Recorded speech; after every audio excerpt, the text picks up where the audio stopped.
தந்தை மகன் தூய ஆவியின் பெயராலே ஆமேன். மூவொரு கடவுளுடைய அருளும் ஆசீரும் பாதுகாப்பும் வழிநடத்துதலும் உங்களோடு இருப்பதாக.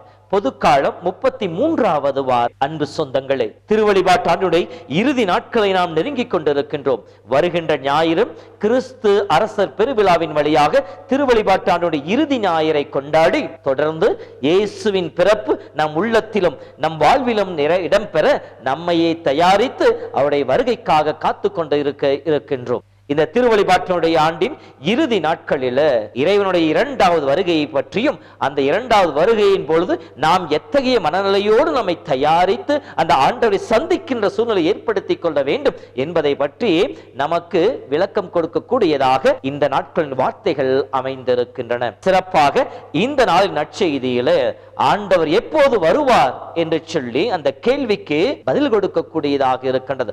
ஆண்டவர் வருகின்ற பொழுது நற்செய்தியை சொல்வதை போல நாடுகளை எதிர்த்து நாடும், அரசுகளை எதிர்த்து அரசும் எறும், பெரிய நிலநடுக்கங்களும் கொள்ளை நோய்களும் ஏற்படும், வாதைகளும் துன்பங்களும் சூழ்ந்திருக்கும். இது ஒரு வெளி அடையாளமாக இயேசு சுட்டி காட்டுகின்றார். இப்படி இவையெல்லாம் நடக்கின்ற பொழுது நீங்கள் திகிலுற வேண்டாம், கலக்கமடைய வேண்டாம் என்கின்ற நம்பிக்கையின் செய்தியை நமக்கு சொல்லுகின்றார். ஏனெனில் நாம் ஆண்டவருடைய பிள்ளைகள், ஆண்டவரால் தேர்ந்தெடுக்கப்பட்ட பிள்ளைகள். இந்த தேர்ந்தெடுக்கப்பட்ட வாழ்வினை நாம் உண்மையோடு நேர்மையோடு வாழ முற்படுகின்ற பொழுது கடவுள் கொடுக்கின்ற ஆசீர்வாதம் நமக்கு நிறைவாய் கிட்டும் என்பதை மிக தெளிவாக நமக்கு சொல்லி காட்டுகின்றார். இந்த உலகம் நிரந்தரமற்றது, நிலையற்றது என்ற செய்தியை ஒரு நிகழ்வின் வழியாக இறைவன் நமக்கு சொல்லி காட்டுகின்றார். எருசலேம் ஆலயத்தினுடைய அழிவை பற்றி இஸ்ரேல் மக்களை பொறுத்த மட்டிலே எருசலேம் ஆலயம் என்பது அவருடைய வாழ்வுடைய மையமாக இருந்தது, அவருடைய வாழ்வின் மேன்மையாக இருந்தது. அந்த ஆலயத்தை மையமாக வைத்து அவருடைய வாழ்வு அமைந்திருந்தது.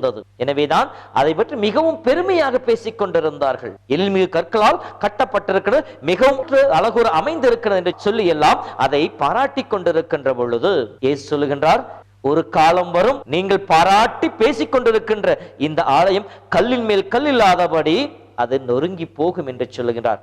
இயேசு சொன்னது கிபி 70 நடந்தேறியது. ரோமையர்கள் எருசலேம் மீது படையெடுக்கின்ற பொழுது எருசலேம் ஆலயத்தை முழுவதுமாக சிதைத்து மண்ணோடு மண்ணாக மாறி போக செய்தார்கள். அதனுடைய இப்போது இருப்பது அது சுற்றுச்சுவரின் ஒரு சிறு பகுதி மட்டுமே அங்கே இருக்கின்றது. மக்கள் இந்த எருசலேம் ஆலயத்தின் மகிமையிலே திளைத்துக் கொண்டிருந்தார்கள். ஆனால் இது நிலையற்றது என்பதை இயேசு நமக்கு இந்த ஊமையின் வழியாக சொல்லி காட்டினார். இந்த உலகமும் உலகில் இருக்கின்ற அனைத்தும் நிலையற்றவை, ஆண்டவர் மட்டுமே நிலையானவர் என்று சொல்லி ஆண்டவரை தேட வேண்டும் என்கின்ற அந்த ஒரு செய்தியை சொல்லி லூக்கா புத்தகம் 9:25 படிப்போதும் அல்லவா, ஒருவன் உலகமெல்லாம் தனதாக்கி கொண்டாலும் தன் ஆன்மாவை இழப்பார் என்றால் அவருக்கு கிடைக்கும் பயன் என்ன? தன் ஆன்மாவிற்கு ஈடாக ஒருவர் எதை கொடுக்க முடியும் என்று சொல்லுவாரே, அதை போல நம்முடைய ஆன்மாவில் அக்கறை காட்டாமல் இந்த உலகத்தின் மீது, இந்த உலகத்தின் படைப்புகள் மீது, இந்த உலகத்தின் பொருட்கள் மீது, மனிதர்கள் மீது நம் கண்களை பதிய வைக்கின்ற பொழுது அது நமக்கு மீட்பினை பெற்றுக் கொடுக்காது என்கின்ற ஒரு செய்தியை நமக்கு இயேசு சொல்லி காட்டுகின்றார். மிகச்சிறந்த உதாரணம் சொல்ல வேண்டும் எனில் சபையுரையாடல் புத்தகத்தில் 2ஆம் அதிகாரத்தை படிக்கின்ற பொழுது மிக தெளிவாக இருக்கும்.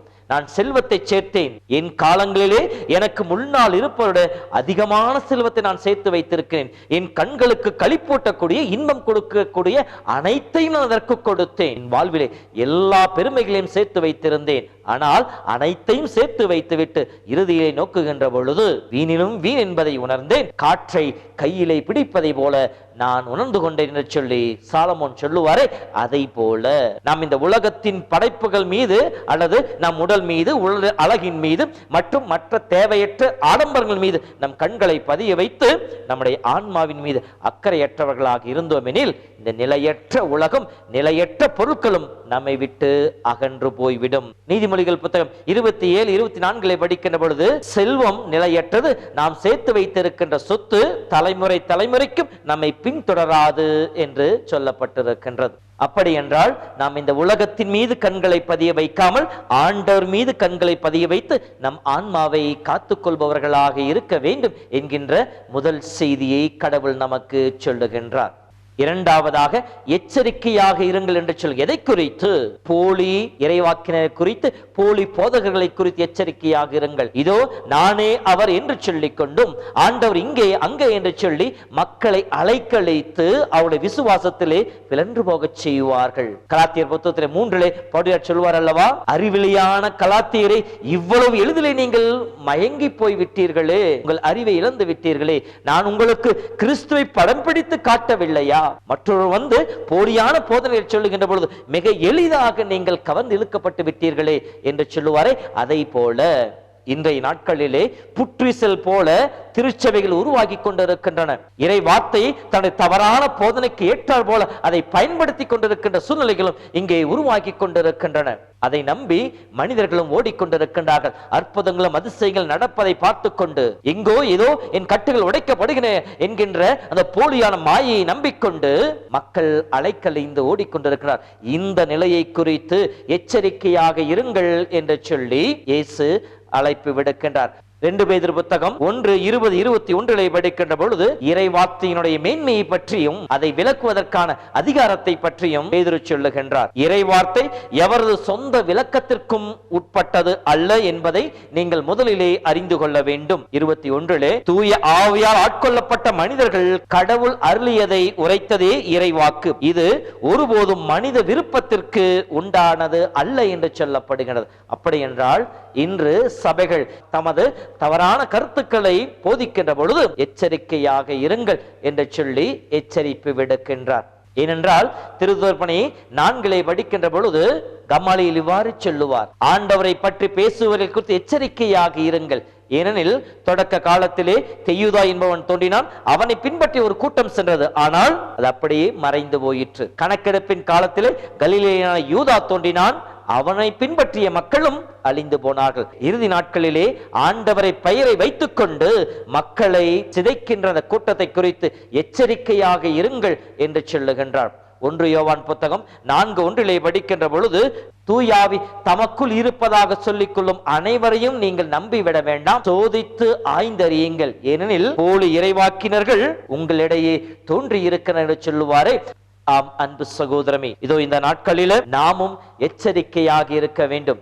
எத்தனையோ சபைகள் நற்கரணை ஆண்டவருக்கு எதிராக, அன்னை மரியினுடைய பக்திக்கு எதிராக, நம்முடைய திருவழிபாட்டிற்கு எதிராக இறை வார்த்தையை அங்கொன்றும் இங்கொன்றுமாக பயன்படுத்தி அதன் வழியாக மக்களை திசை திருப்புகின்ற பொழுது நாம் எச்சரிக்கையாக இருந்து இறுதி வரை உறுதியோடு இருப்பவன் ஆண்டவருடைய மீட்பை வெற்றுக்கொள் என்ற வார்த்தை கேட்டார் போல நாம் உறுதியோடு ஆண்டவரை பற்றி கொள்ள வேண்டும் என்கின்ற செய்தியும் இயேசு நமக்கு சொல்லி காட்டுகின்றார். 3ஆவதாக ஆண்டவருக்கு சான்று பகர வேண்டும். இறைவனுக்கு சான்று பகர்கின்ற வாழ்வாக இந்த இறுதி நாட்களில் நம்முடைய வாழ்வு அமைய வேண்டும் என்பதை பற்றி நம்முடைய சொல்லாலும் நம்முடைய செயல்களாலும் எந்த அளவிற்கு நாம் ஆண்டவருக்கு சான்று பகர்களாக இருக்கின்றோம், இயேசுவை அனுபவித்து அதை இந்த உலகிற்கு எடுத்து காட்டுபவர்களாக இருக்கின்றோம் என்பதை பற்றி ஆய்ந்து அறியவும் இன்றைய வார்த்தை நமக்கு துணை புரிகின்றது.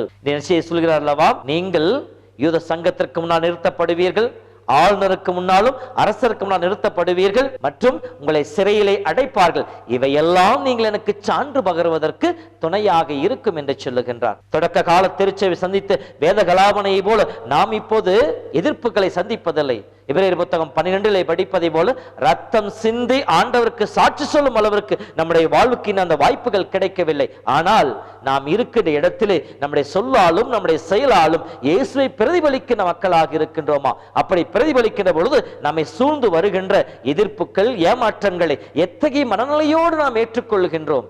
ஆண்டவர் எனக்கு கொடுத்த வாய்ப்பு என்பதை நினைத்து அதை பெருமகிழ்ச்சியோடு ஏற்றுக்கொள்கின்றோமா? திருத்துதர் பணியிலே 4 திருத்துதர்கள் இயேசுவின் பெயருக்காக நைய புடைக்கப்படுகின்ற பொழுது, அடிக்கப்படுகின்ற பொழுது அவர்கள் அதை கண்டு மகிழ்ந்தார்கள். இயேசுவுக்காக நாங்கள் இந்த துன்பத்தை ஏற்றுக்கொள்கிறோம் என்று சொல்லி அவர்கள் மகிழ்ந்தார்களே, அதை போல நம் வாழ்விலே நாம் சந்திக்கின்ற சிறு சிறு துன்பங்களை, துயரங்களை நாம் சந்திக்க முற்படுகின்ற பொழுது கடவுள் வாக்குத்தத்தம் கொடுத்திருக்கின்றார். நான் உங்களுக்கு ஞானத்தையும் வலிமையும் கொடுப்பேன், எவரும் உங்களை எதிர்த்து நிற்க முடியாது என்று சொல்லுகின்றார். உதாரணம் பார்க்க வேண்டும் எனில் திருத்துவமனை 6:10 படிக்கின்றோம். ஸ்தேவான் கைது செய்யப்பட்ட பொழுது அவர் பேசிய பேச்சையும் அவரிடமிருந்து வெளிப்பட்ட ஞானத்தையும் கண்டு யூத சங்கம் திகைப்புற்றது.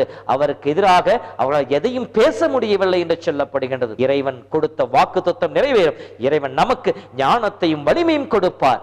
இயேசுவின் மதிப்பீடுகளுக்காக நாம் சந்திக்கின்ற எல்லா விதமான போராட்டங்களையும் கஷ்டங்களையும் வென்றெடுப்பதற்கான பலனையும் ஆற்றலையும் கொடுப்பார். நாம் சிங்க குகையிலே போட்டாலும் கூட எவ்வாறு சிங்கங்களின் வாய்களை கட்டி போடு தானியேலை காப்பாற்றினாரோ அதே போல கடவுள் நம்மை சூழ்ந்திருக்கின்ற எல்லா துன்பங்களிலிருந்தும் நம்மை மீட்க வல்லவராக இருக்கின்றார். ஏனெனில் சோதனைகள் நம் வாழ்வில் நம் விசுவாசத்தை சோதித்து பார்க்க பயன்படுகின்றன. 1 பேதுரு புத்தகம் 1:6 படிப்பதை போல நாம் ஒவ்வொருவரும் சோதனை என்கின்ற தீயினால் சோதிக்கப்படுகின்றோம்.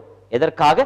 நம்முடைய விசுவாசம் மெய்ப்பிக்கப்படுவதற்காக. அப்படி விசுவாசம் மெய்ப்பிக்கப்படுகின்ற பொழுது 1 பேதுரு புத்தகம் 5:10 சிறிது கால துன்பத்திற்கு பின் ஆண்டவர் உங்களை சீர்படுத்தி உறுதிப்படுத்தி வலுப்படுத்தி நிலைத்திருக்க செய்வார் என்று சொல்லுகின்றார். இவ்வாறு மன உறுதியோடு ஆண்டவர் இறுக பற்றி கொண்டு ஆண்டவர் நடக்கின்ற பொழுது 1 பேதுரு புத்தகம் 2:10 பேதுரு சொல்வதை போல இறக்கும் வரை நம்பிக்கையோடு இரு, அவ்வாறாயின் வாழ்வு உனக்கு முடியாக ஆண்டவர் சூட்டுவார் என்ற வார்த்தை கேட்டார் போல கடவுள் நம் ஒவ்வொருவரையும் மணிமுடி சூட்டி அவருடைய மாட்சிமையிலே நிலை வாழ்விலே பங்கெடுக்கின்ற மக்களாக இருக்க நமக்கு துணை புரிவார். ஆகவே அன்பு சகோதரமே, இதோ இந்த திருவழிபாட்டினுடைய இறுதி நாட்களிலே ஆண்டோடைய 2வது வருகையை பற்றி நாம் சிந்தித்துக் கொண்டிருக்கிற நேரத்தில், அதற்காக நம்மை தயாரித்துக் கொண்டிருக்கிற நேரத்தில் இந்த உலகம் நிலையற்றது என்பதை உணர்ந்து கொண்டு நிலையான ஆண்டவரை நோக்கி ஆன்மாவை காத்துக்கொள்ள முயற்சிப்போம். எச்சரிக்கையாக இருப்போம். ஆண்டவரை விட்டு விலகாமல் ஆண்டவர் மீது நம்பிக்கை வைத்து போலியான இறை செய்திகளை நம்பி சிதைந்து போகாமல் இருப்போம். இறுதியாக இவ்வுலகில் வாழ்கின்ற பொழுதே நாம் ஆண்டவருக்கு சான்று பகிர்ந்த மக்களாக இருந்து நம்முடைய சொல்லும் செயலும் அதை வெளிப்படுத்தட்டும். ஆண்டவருக்காக வாழ்கின்ற போது வருகின்ற சிறு சிறு துன்பங்களை மன உறுதியோடு எதிர்கொண்டு நிலைத்து நிறுந்து இறைவன் கொடுக்கின்ற மணிமுடியை சூடி நிலை வாழ்வை சொந்தமாக்கிக் கொள்ளுவோம். கடவுள் நம்மையும் நம் வழியாய் நம் குடும்பத்தையும் ஆசீர்வதிப்பாராக.